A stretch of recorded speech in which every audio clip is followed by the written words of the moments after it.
സംസ്ഥാനത്ത് 10ാമത് ആയുർവേദ ദിനാചരണം സംഘടിപ്പിച്ചു. ദിനാചരണത്തിന്റെ സംസ്ഥാനതല ഉദ്ഘാടനം മന്ത്രി വീണ ജോർജ് നിർവഹിച്ചു.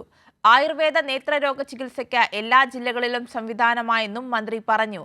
ആയുർവേദ ചികിത്സാ മേഖലയെ വിപുലപ്പെടുത്തുന്ന 12 പദ്ധതികളും ചടങ്ങിൽ മന്ത്രി ഉദ്ഘാടനം ചെയ്തു.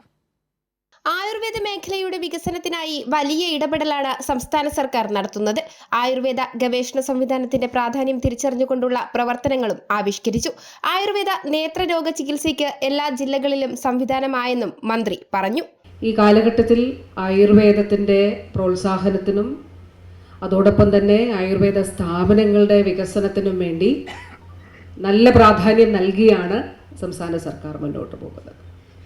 അതുകൊണ്ട് തന്നെ അഭിമാനത്തോടു കൂടിയാണ് 10ാമത് ആയുർവേദ ദിനാചരണത്തിൽ സംബന്ധിക്കുന്നത്.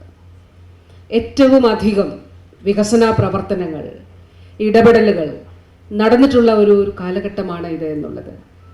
ഒട്ടേറെ കാര്യങ്ങൾ നമ്മുടെ മുന്നിലുള്ളത് പരിഗണിച്ചാൽ നമുക്ക് മനസ്സിലാക്കാനായിട്ട് സാധിക്കും. സൂതിക മിത്രം ആയുഷ് യോഗ ക്ലബ്ബ് ആപ്പ് ഉൾപ്പെടെ 12 പദ്ധതികൾക്കും തുടക്കം കുറിച്ചു.